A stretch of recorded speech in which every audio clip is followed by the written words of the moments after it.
NCRB की एक report के मुताबिक भारत में प्रतिदिन औसतन 82 मर्डर केस दर्ज किए जाते हैं। इनमें से ज्यादातर केस के बारे में बाहरी लोगों को पता भी नहीं चलता। अक्सर केस की फाइलें पुलिस स्टेशन व कचहरी में धूल फांकती रहती हैं। मगर इसी भारत में कुछ ऐसे मर्डर केस भी हुए हैं जो न सिर्फ देश भर में चर्चित रहे, बल्कि वो केस आज भी किसी तरह चर्चा में आ ही जाते हैं। जेसिका लाल मर्डर केस भी एक वैसा ही केस है जिसे सालों बाद भी लोग भुलाए नहीं भूल पाते। जेसिका लाल मर्डर केस भारत का सबसे हाई प्रोफाइल केस माना जाता है।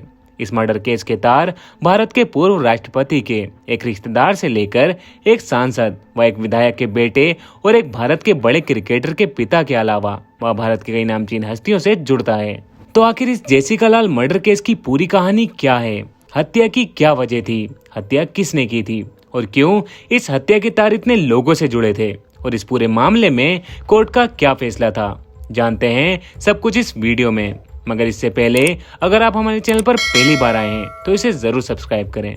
ये घटना साल 1999 के अप्रैल महीने की है। साउथ दिल्ली के मेहरौली में एक रेस्टोरेंट हुआ करता था। ये रेस्टोरेंट दिल्ली के अमीर लोगों में गिनी जाने वाली बीना रमानी का था। वैसे तो बीना रमानी भारतीय थी, मगर उन्होंने कनाडा मूल के जॉर्ज मेलहोट नाम के एक बिजनेसमैन से शादी की थी। अब दोनों मिलकर ये रेस्टोरेंट चला रहे थे। ये रेस्टोरेंट अपनी महंगी पार्टियों के लिए जाना जाता था। हर गुरुवार को इस होटल में बहुत आलीशान पार्टी होती थी, जिसमें सिर्फ अमीर लोगों को एंट्री दी जाती थी। 29 व 30 अप्रैल की रात को भी इसी तरह की पार्टी को आयोजित करने का फैसला किया जाता है। ये पार्टी बीना रमानी के पति के लिए थी।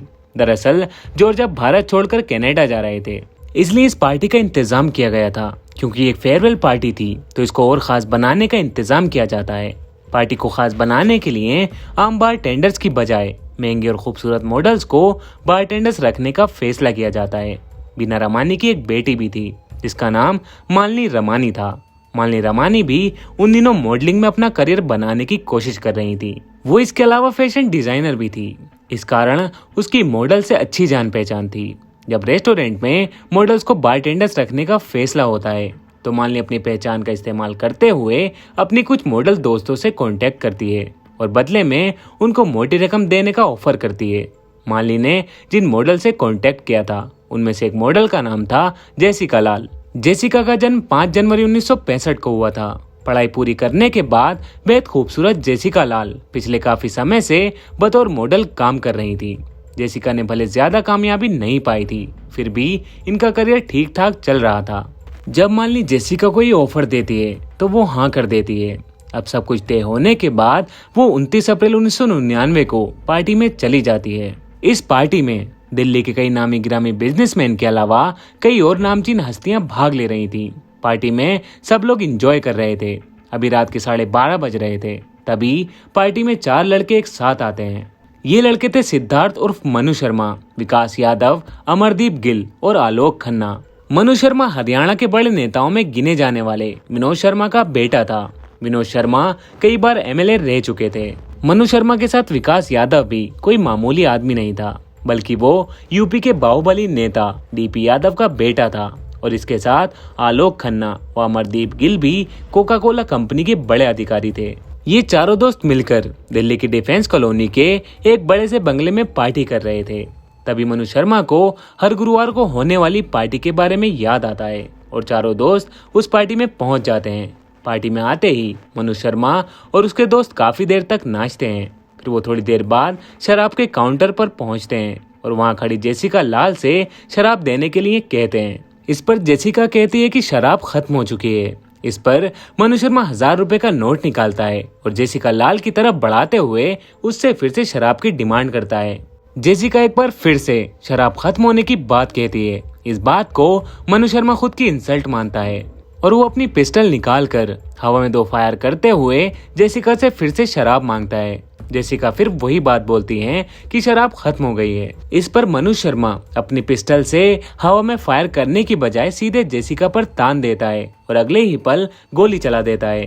गोली सीधे जेसिका लाल की बाईं आंख को चीरते हुए खोपड़ी में जा लगती है। गोली लगते ही जेसिका वहीं धड़ाम से गिर जाती है। मगर उस वक्त लोग पार्टी व शराब के नशे में इतना खो चुके थे कि उनको पता भी नहीं चलता कि इस पार्टी में किसी की हत्या भी हो चुकी है और पार्टी चलती रहती है। हालांकि कुछ समय बाद बीना रमानी की जेसिका पर नजर पड़ती है। बीना रमानी भागते हुए जेसिका के पास जाती हैं।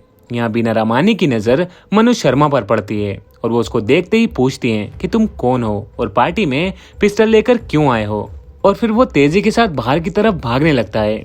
रेस्टोरेंट में मौजूद गार्ड मनु शर्मा को रोकने की भी कोशिश करते हैं, मगर मनु शर्मा अपने सभी दोस्तों के साथ वहां से भागने में कामयाब हो जाता है। मनु शर्मा के वहां से भाग जाने के बाद तुरंत जेसिका को अपोलो हॉस्पिटल ले जाया जाता है, मगर हॉस्पिटल जाते ही उसको मृत घोषित कर दिया जाता है। इधर मनु शर्मा वहां से भागने के बाद अपनी पिस्टल कहीं छुपा देता है और ये चारों लोग अंडरग्राउंड हो जाते हैं। अब तक ये मामला पुलिस तक भी पहुंच गया था। पुलिस इस केस की जांच पड़ताल शुरू कर देती है। घटना के समय उस रेस्टोरेंट में करीब 100 लोग मौजूद थे। उनमें से ज्यादातर लोग बताते हैं कि जेसिका लाल पर मनु शर्मा ने ही गोली चलाई थी। अब पुलिस के पास गवाहों के रूप में मनु शर्मा के खिलाफ पुख्ता सबूत थे।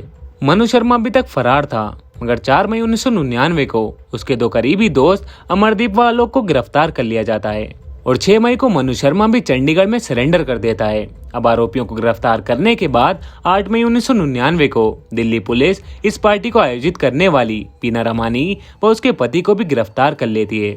इन लोगों पर आरोप लगा था कि बिना लाइसेंस के पार्टी में शराब उपलब्ध कराई गई थी। पुलिस की जांच में ये भी खुलासा होता है बीना रमानी ने घटना के कुछ ही समय बाद जेसिका के खून के धब्बों को वहां से साफ कर दिया था। इस तरह पुलिस बीना रमानी पर सबूत मिटाने के भी आरोप लगाती है। अभी दिल्ली पुलिस इस केस की जांच ही कर रही थी। इस केस की जांच की आंच उल्टा दिल्ली पुलिस पर ही पड़ जाती है। दरअसल जांच में ये पता चलता है कि इस घटना वाली रात दिल्ली पुलिस के जॉइंट कमिश्नर वाइस ददवाल भी इस पार्टी में शामिल थे। इस खुलासे के बाद वाइस ददवाल को उनकी पोस्ट से हटाते हुए जांच से अलग कर दिया जाता है। अभी पुलिस आरोपियों के खिलाफ मामला दर्ज करके जांच ही कर रही थी। सबूत व गवाह इकट्ठे किए जा रहे थे कि सबसे पहले रेस्टोरेंट चलाने वाली बीना रमानी, उसके पति व उसकी बेटी को जमानत मिल जाती है, मगर इन तीनों के पासपोर्ट जब्त कर लिए जाते हैं और रेस्टोरेंट भी सीज कर दिया जाता है। पुलिस के लिए इस केस में सबसे मजबूत गवाह सयान मुंशी नाम का एक शख्स बनता है। मुंशी पुलिस को लिखित बयान में बताता है कि मनु शर्मा ने ही जेसिका को गोली मारी थी। सब लोगों की गवाही व पुलिस की छानबीन के बाद इस केस की सुनवाई कोर्ट में शुरू होती है। अदालत की शुरुआती कार्रवाई में लग रहा था ये केस खुली किताब जैसा है। लग रहा था कि मनु शर्मा को जेसिका की हत्या के लिए तुरंत कड़ी सजा सुनाई जाएगी, मगर मामला अदालत में आते ही नया रूप लेना शुरू कर देता है। एक के बाद एक गवाह अपने बयान से पलटना शुरू कर देता है। सुनवाई के दौरान सबसे पहले इस केस का अहम गवाह माना जा रहा सयान मुंशी 3 मई 2001 को अपने बयान से पलट जाता है और अपने लिखित बयान के बारे में बताता है कि मुझे हिंदी तो आती ही नहीं, ये बयान तो मुझे पुलिस ने लिख कर दिया था और मैंने तो बस साइन किया था। बीना रमानी ने भी पहले गवाही दी थी कि उसने मनु शर्मा को गोली चलाकर भागते हुए देखा था, मगर कोर्ट में आकर बीना रमानी भी अपने बयान से पलट जाती है और कहती है कि मैं पक्के तौर से नहीं कह सकती कि गोली चलाकर भागने वाला व्यक्ति मनु शर्मा ही था। रोज रोज गवाहों के बदलते बयानों की वजह से केस कमजोर होता जा रहा था। गवाहों के बयान व पुलिस द्वारा जमा किए गए सबूत भी अब झूठे साबित हो रहे थे।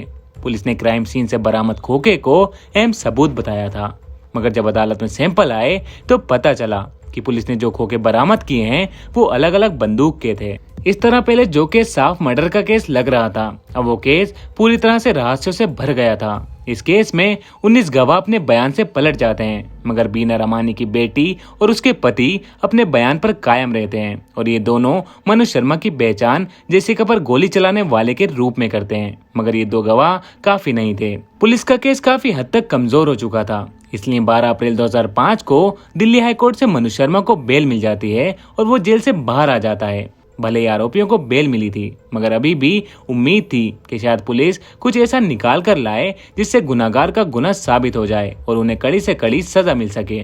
मगर ये भ्रम 21 जनवरी 2006 को हमेशा के लिए टूट जाता है, जब कोर्ट में पुलिस द्वारा कोई ठोस सबूत न होने की वजह से सभी आरोपियों को बरी कर दिया जाता है। जैसा कि हमने शुरुआत में बताया था, विकास यादव उत्तर प्रदेश के बाहुबली नेता डीपी यादव का बेटा था।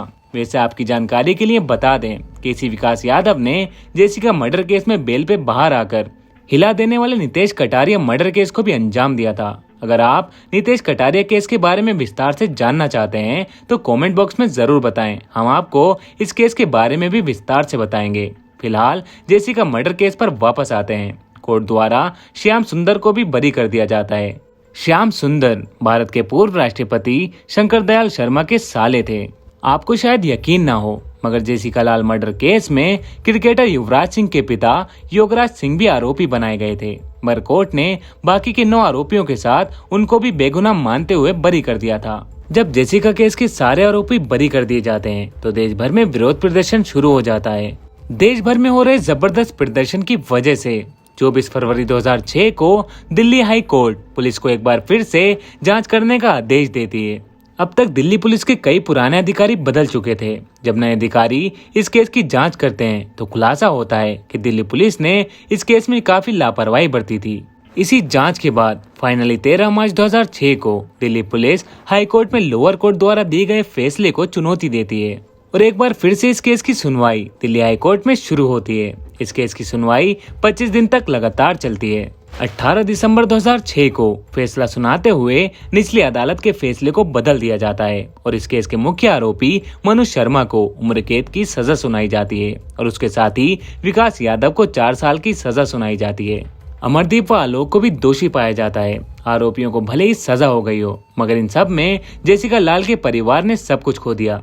एक तो जेसिका लाल अपनी जिंदगी से हाथ धो बैठी थी और जब 2006 में कोर्ट ने आरोपियों को बरी किया था तो इस सदमे से पहले तो जेसिका की मां और फिर बाद में पिता की भी मौत हो जाती है। मनु शर्मा को साल 2020 में उसके अच्छे बर्ताव के चलते उसकी सजा को माफ कर दिया जाता है और अब मनु शर्मा एक अच्छी लाइफ जी रहा है।